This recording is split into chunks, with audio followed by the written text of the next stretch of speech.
Middle east में एक बार फिर तनाव चरम पर पहुंचता दिखाई दे रहा है।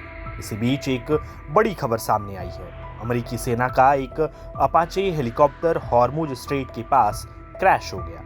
इस घटना की पुष्टि खुद अमेरिकी राष्ट्रपति डोनाल्ड ट्रंप ने की है। न्यूयॉर्क में पत्रकारों से बातचीत के दौरान ट्रंप ने बताया कि हेलीकॉप्टर में सवार दोनों पायलट पूरी तरह सुरक्षित हैं और उन्हें सफलतापूर्वक बचा लिया गया है।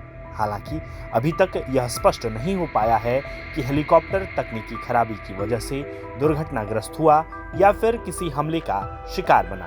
अमेरिकी सैन्य अधिकारियों ने मामले की जांच शुरू कर दी है और विस्तृत रिपोर्ट कल जारी किए जाने की संभावना है।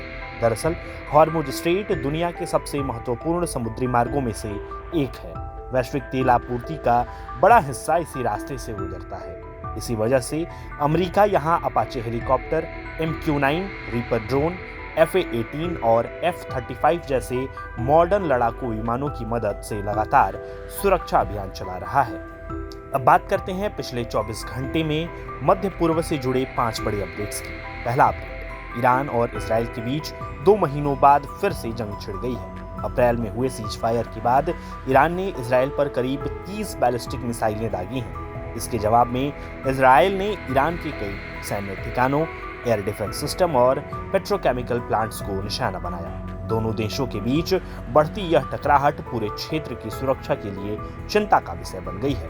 दूसरा अपडेट, भारत ने अपने नागरिकों को ईरान छोड़ने की सलाह दी है। भारतीय दूतावास ने एडवाइजरी जारी करते हुए कहा है कि भारतीय नागरिक फिलहाल ईरान की यात्रा से बचें और जो लोग वहां मौजूद हैं वे जल्द से जल्द सुरक्षित तरीके से देश छोड़ने की तैयारी करें। तीसरा अपडेट, यमन में हूती विद्रोहियों ने रोड सी में इजरायल से जुड़े जहाजों की नाकाबंदी का ऐलान किया है। हूती समूह ने चेतावनी दी कि इजरायल हितों से जुड़े जहाजों को निशाना बनाया जा सकता है। इससे इंटरनेशनल ट्रेड और समुद्री सुरक्षा को लेकर चिंताएं बढ़ गई हैं। चौथा अपडेट, ईरान इजरायल तनाव का असर वैश्विक तेल बाजार पर भी दिखाई देने लगा है।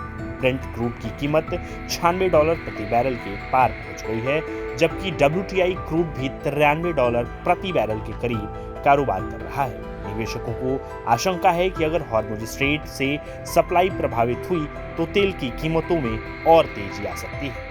और पांचवा और सबसे बड़ा अपडेट यह है कि डोनाल्ड ट्रंप और इजरायली प्रधानमंत्री बेंजामिन नेतन्याहू के बीच मतभेद की खबरें सामने आ रही हैं। रिपोर्ट्स के मुताबिक ट्रंप ने नेतन्याहू से ईरान पर पलटवार करने से बचने की सलाह दी है। हालांकि ट्रंप का कहना है कि ईरान के साथ जो भी समझौता होगा उसे सभी पक्षों को स्वीकार करना होगा।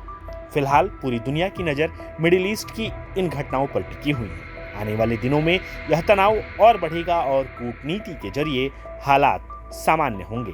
यह देखना बेहद महत्वपूर्ण होगा।